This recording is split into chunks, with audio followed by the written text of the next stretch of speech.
herzlich willkommen zu einem neuen Video auf unserem Kanal. Heute sind wir wieder unterwegs in der Alpenregion und wollen auch heute wieder verlassene Stellungen und Bunkersysteme erkunden aus dem Zweiten Weltkrieg, die Mussolini hat bauen lassen. Und wie ihr jetzt erkennen könnt, ich stecke schon im einen drin. Hier ist der Zugang, wieder megamäßig dicke fette Spinnen am Start. Wahrscheinlich auch Skorpione, deshalb müssen wir hier ein bisschen aufpassen. Und ja, alles soweit offen. Und dann würde ich sagen, erkunden wir mal diesen Bunker hier.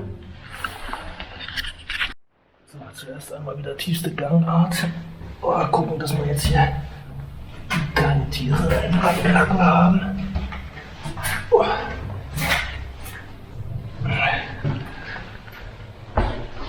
Hier ist sogar eine Kröte drin. Da muss man aufpassen, weil das ist natürlich auch ein Rückzugsort für viele Tiere, dass man da auch nicht so viele Tiere stören. Es scheint, hier ist ja auch einiges an Material reingefallen oder reingekippt worden.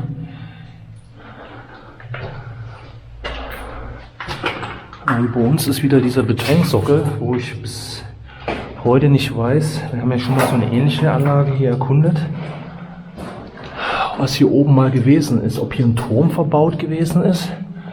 Vielleicht weiß es einer von euch, weil diese riesigen Verschraubungen hier unten, die weisen irgendwie darauf hin, dass da irgendwas oben drauf montiert gewesen ist. Hier schon alles versindert.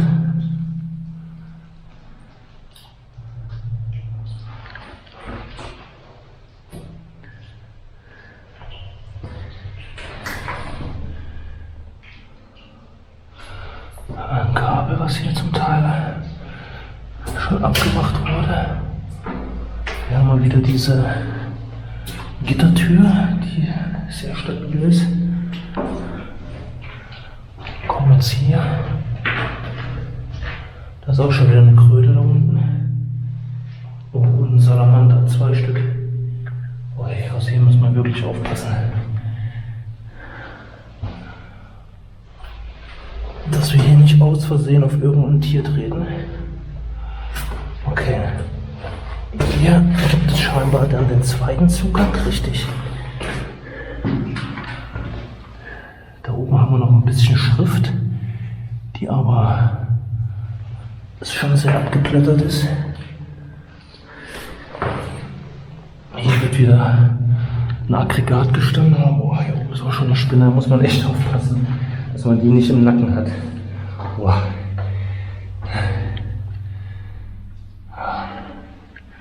Zum Teil schon alles rausgenommen. Aha, hier ist wahrscheinlich auch ein Geocache. Ja, ist ein Geocache. Auch interessant. Ja, ich weiß jetzt nicht ganz genau, für was die Anlage jetzt hier im Einzelnen gewesen ist. Hier ist auch wieder ein Feuersalamander. Deshalb Achtung, hier ist auch eine Spinne.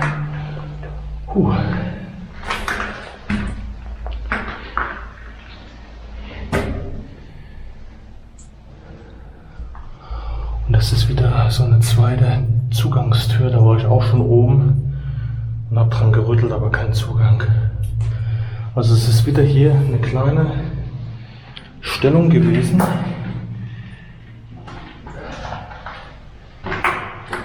Das Interessante ist höchstwahrscheinlich hier dieser Abschnitt in der Mitte.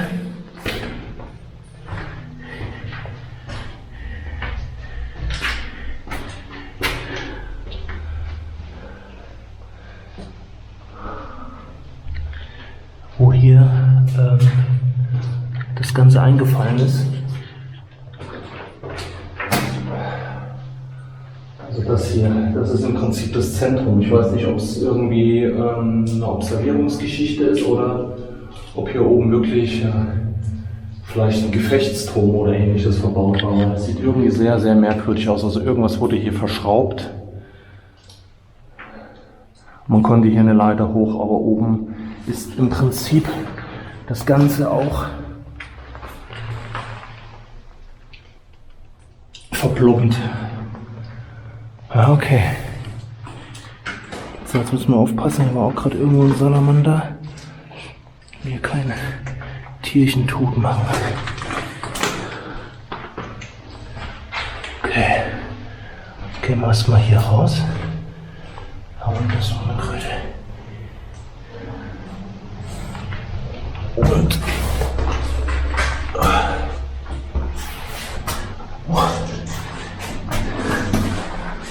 sind wieder draußen. Ja, wir suchen jetzt, wir sind ja aus dem ersten kleinen Abschnitt von dem Bunkersystem raus, da ging es nicht weiter, es war ja nur eine Stellung. Wir sind jetzt hier an einem Fluss und müssen jetzt, also wir haben jetzt schon die Schießscharte hier unten an dem Fluss lokalisiert und müssen jetzt halt noch den Zugang finden. Der wird höchstwahrscheinlich etwas oben drüber liegen. Ich muss hier aufpassen. Heute ist es auch wieder richtig stark am Regnen. Und wenn wir den Zugang gefunden haben, können wir auch rein, weil durch die Schießscharte ist das nicht möglich. Jetzt wird es richtig interessant. Jetzt hier in einem Tunnel von der Seitenstraße, ist aber sehr wenig befahren nur. Und hier ist ein weiterer Zugang.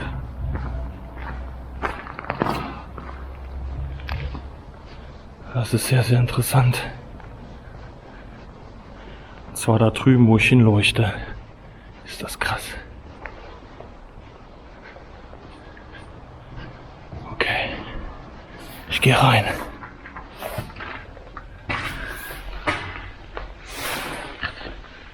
Wow. Alter Schwede.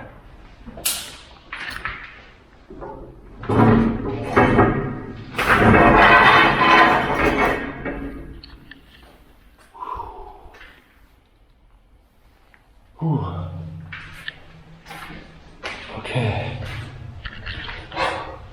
Das ist wirklich krass. Im Tunnel ist der Zugang in den Bunker, ey. Meine Fresse, ey.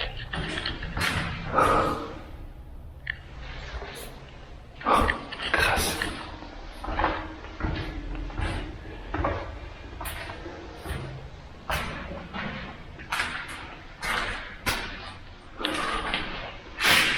Hier geht's weiter.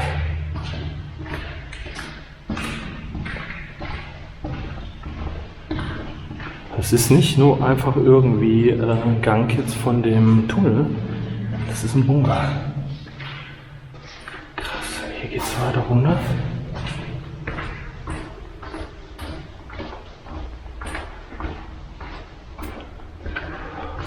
Hier haben sie schon zum Teil die Kabellage entfernt.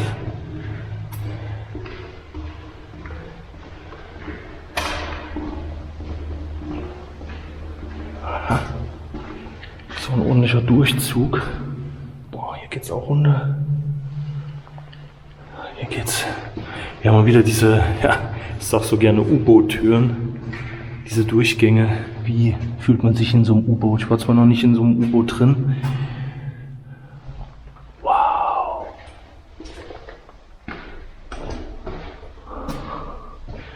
Oben geht das Feldersystem her.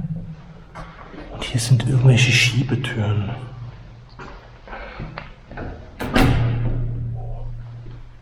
Bewegt sich nicht mehr, aber man sieht hier oben drin, die sind hier eingehangen. Hier ist wieder ein bisschen für die Telefonanlage und so weiter.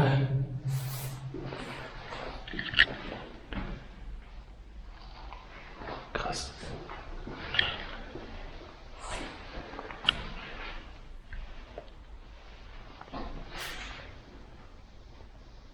Ich werde jetzt mal eben eine andere Taschenlampe noch aus dem Rucksack holen, damit ich das hier nicht so überleuchte an einigen Punkten. So, das ist jetzt besser. Also hier haben die das Ganze irgendwie nochmal unterteilt. Man sieht hier teilweise irgendwelche kleinen Schreibtische. Das ist irgendwie, keine Ahnung, oben. Ja, das sind kleine Schreibtische, als ob man hier so kleine einzelne Kämmerchen hatte. Hier geht es schon wieder zu dem ersten Turm hoch, zu dem ersten Gefechtsstand. Ja, als ob hier jeder irgendwie eine kleine Nische hatte. Lagerraum. Irgendwie da durchreiche hier. Mal wieder komplett anders hier. Ja, überall diese kleinen Schreibtische. Pressatelefono. Kleine Kommunikationsräume irgendwie.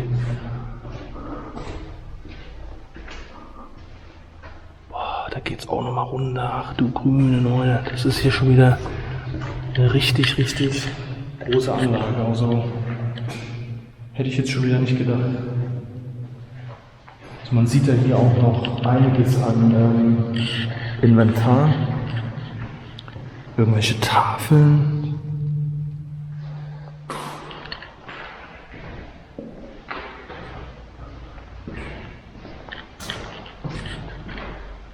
Krass, ey.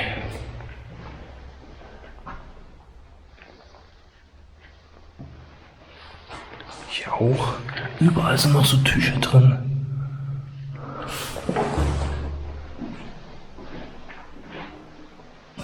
Guck mal, hier durchgehen. Guck mal hier wieder raus. Auf den Hauptflur.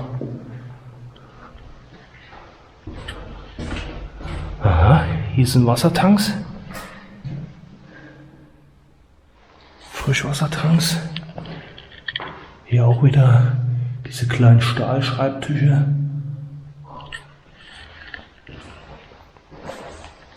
Ah, ja, das ist die Tür eigentlich, die hier dazugehört. Okay. Hier hat man irgendwelche Schläuche abgemacht und gelagert. Krass, sieht wirklich richtig krass aus. Und da bin ich gekommen. Hier stand ja wieder irgendwie ein Aggregat. Ein bisschen Elektronik. Und hier geht's hoch.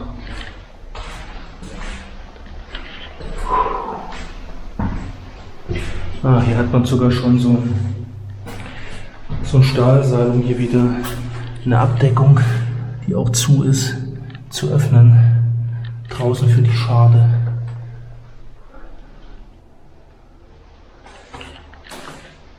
Ja, also ich muss sagen, der ist schon wieder richtig geil verwinkelt gebaut. Hier irgendwie diesen Tunnel mit und das Verteidigungssystem integriert. Das ist schon krass. Hier die Toiletten. Oh, hier geht's raus.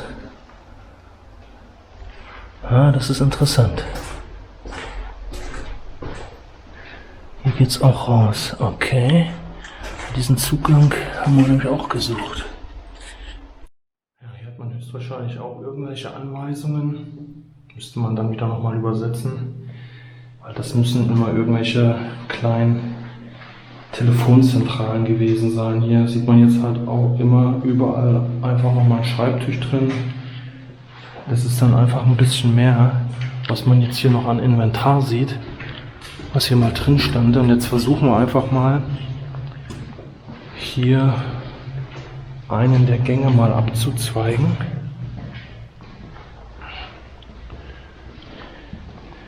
Auch diese komischen Tafeln. Wenn da einer weiß, was die für einen Zweck hatten. Hier unten sind da noch irgendwelche Steckdosen angebracht. Keine Idee, was da für welchen Zweck die gedient haben. Lampen alle abmontiert, die hier oben alle schön dran gewesen sind.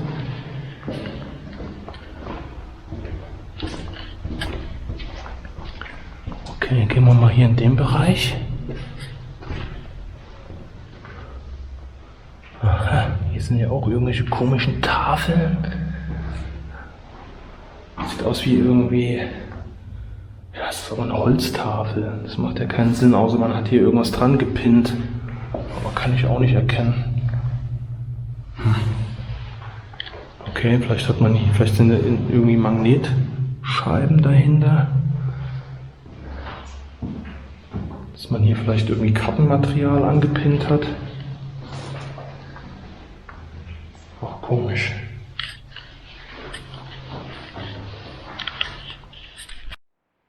Ja. Links oder rechts? Rechts oder links? Ja, gehen wir mal hier runter.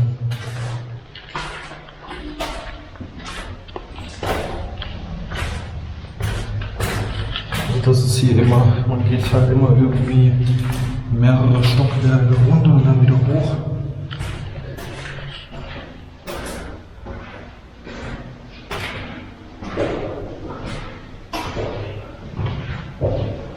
Oh. Hier stand auf jeden Fall ein Maschinengewehr. Klappen sind dicht. Gehen Richtung Fluss.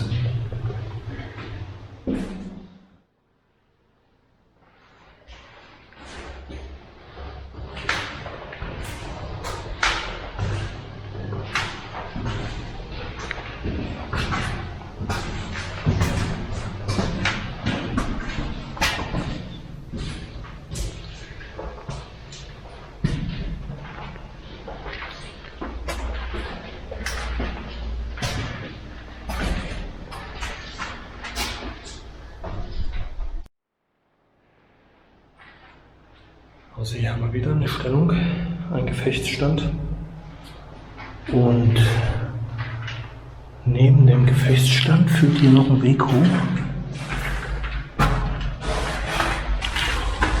Da ist wahrscheinlich so ein Notausstieg. Ich gehe mal eben oben gucken. Hier oben ist wieder irgendwie so ein Rohr. Keine Ahnung, man kann hier rausgucken, also doch irgendwie einen Beobachtungsstand. Und ich weiß nicht, für was das hier ist. Das hätte man zuklappen können. Gab es hier so eine Art Rohrpost? Ich weiß es nicht. Sieht irgendwie merkwürdig aus. Okay. Na gut, man musste hier auch irgendwie kommunizieren können. Ich weiß nicht, ob hier ein Telefon stande. Aber das ist merkwürdig hier. Ja, vielleicht weiß es einer von euch. Gerade keine Idee. Das ist doch auch schon wieder eine merkwürdige Anlage zum Teil. So, im zweiten Flur haben wir hier wieder eine Treppe entdeckt. Ich hoffe mal, die ist diesmal etwas besser belastbar. Oder knackt die durch? Okay. Okay. Aber es fühlt sich gut an. Ja, trotzdem nochmal die Ermahnung unsererseits: nicht nachmachen. Sowas kann jederzeit wegknacken. Und dann verunfallt man hier. Und dann findet einen keiner. Zumindest nicht so schnell. Es gibt noch eine weitere Treppe nach oben.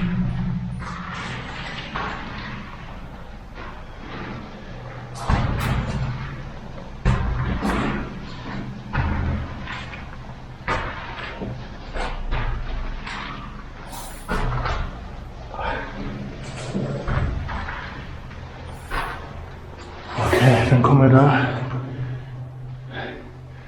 einfach aus dem nächsten Ausgang raus. Okay, dann weiß ich, wo ich bin.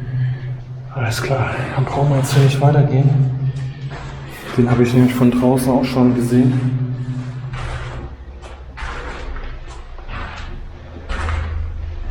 Dann müssen wir Bescheid. Alles klar. So, nächste Treppe nach unten. Ihr seht, wie verwinkelt das Ganze ist. Rechts, links, oben, unten. Und hier kommen wir nochmal zu einem Gefechtsstand. Hier oben ist auch was angezeichnet. ich aber jetzt nicht übersetzen kann. Und da geht es wieder Richtung Fluss. Hier hat man wieder die Seilzüge, die praktisch hier die Klappen der Schießscharte bewegen konnten. Okay.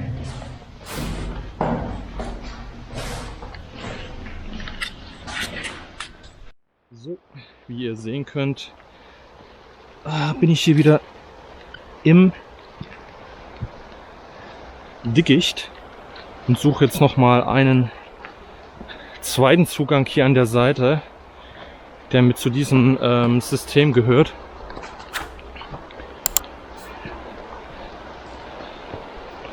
Gucken, ob wir den Zugang jetzt noch finden.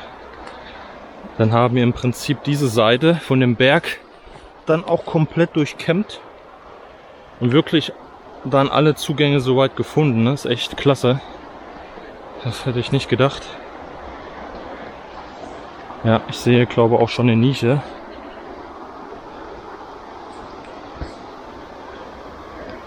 Oh, schauen wir mal. Oh. Gut, dass wir entsprechend ausgerüstet sind. Ja, das sieht klasse aus. So eine getarnte Tür hier. Und hier ist die Schießscharte. Klasse.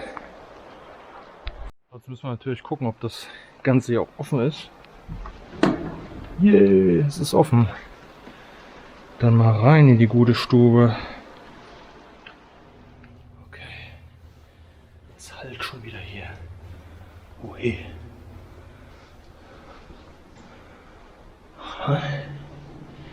Dann sind hier die Toiletten. Hier unten hat man auch richtig diese Sickergruben. Keine Ahnung, die wurden wahrscheinlich auch einfach dann nur hier in diesem Fluss abgelassen.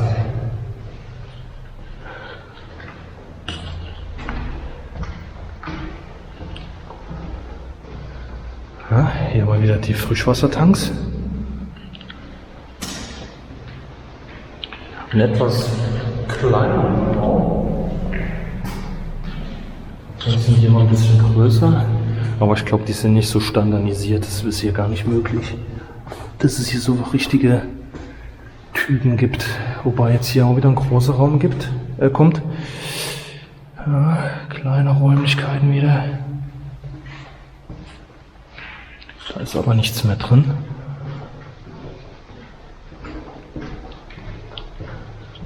Okay. Ah, hier geht es wieder zu diversen Gefechtsständen, nehme ich an. Gehen wir erstmal hier eben durch den großen Raum. Hier ist schon was runtergekommen von der Belüftungsanlage.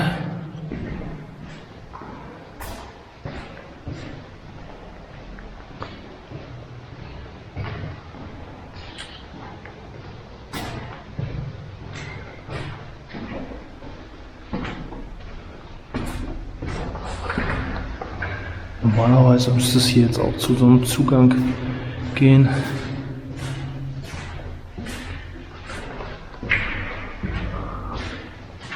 Ah, ui.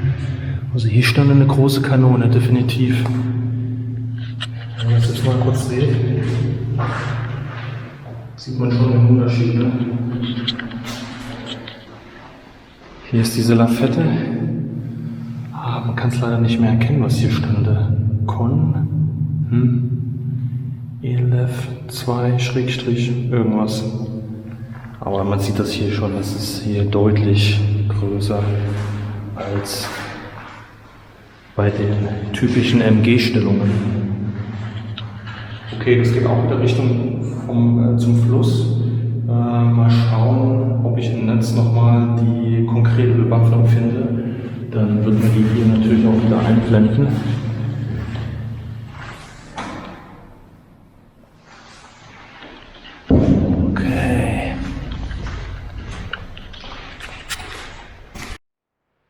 Ja, bin wieder abgebogen und wir kommen zu einer HMG-Stellung. Ja, hier seht ihr nochmal den deutlichen Unterschied zu der Packstellung, zum Packgefechtsstand. Das ist natürlich deutlich kleiner, also muss es schon wirklich so eine große Kanone gewesen sein.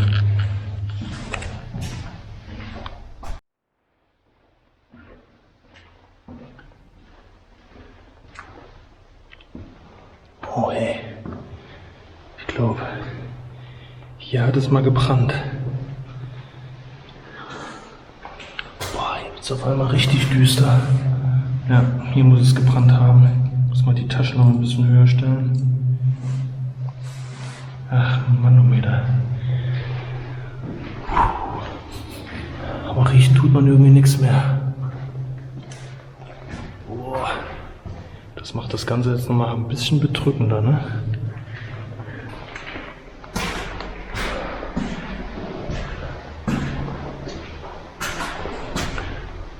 Boah. Ich glaube. Aha. Ah. Hier kommen wir wieder zu so einer Packstellung. Und hier oben sieht man jetzt mal ein bisschen mehr.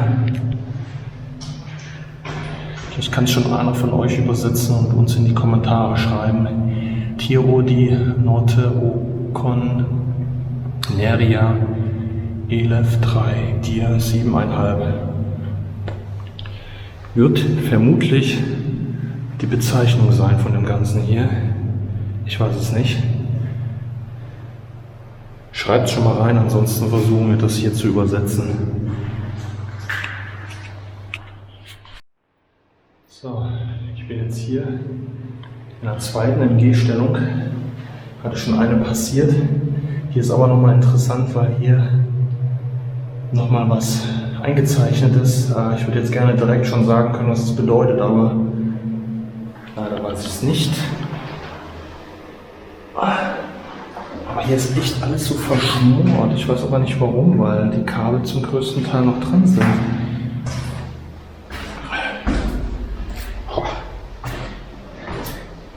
Auf der Kamera wirkt es gerade extrem dunkel. Es ist ja auch dunkel, aber man muss schon ganz schön gucken, dass man das hier ausgeleuchtet bekommt. Also wir sind hier praktisch auf der anderen Seite. Wir haben hier nochmal einen Frischwassertank.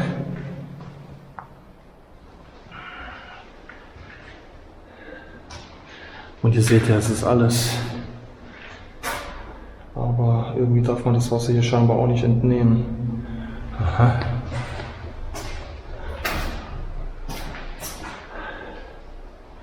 Hier geht es zu den Toiletten und hier nämlich ist der zweite Zugang. Hier wieder die Elektrizität, wo auch Aggregat drin stande. Ja, hier nochmal die Düsternis. Krass. Ja Leute, das war's im Prinzip mit diesem Video. Hier im Hintergrund nochmal der Zugang in diese ja doch auch wieder spektakuläre Anlage. Wir hoffen, dass ihr uns auch weiter begleitet. Wir sind immer unterwegs, versuchen immer wieder neue Locations zu dokumentieren und auch für euch zu finden und euch zu zeigen, die nicht die Möglichkeit haben, sowas sich anzuschauen. Und es hat wieder eine Menge Spaß gemacht und ich hoffe, ihr konntet einiges lernen, sagen wir es mal so, oder Neues entdecken mit uns zusammen. Und wir würden uns freuen, wenn ihr hier einen Kommentar hinterlasst, ob euch was gefallen hat oder auch nicht. Wir sind immer für Kritik offen und freuen uns auch über ein Abo von euch. Und ich würde sagen, wir sehen uns einfach beim nächsten Mal. Macht's gut, ciao!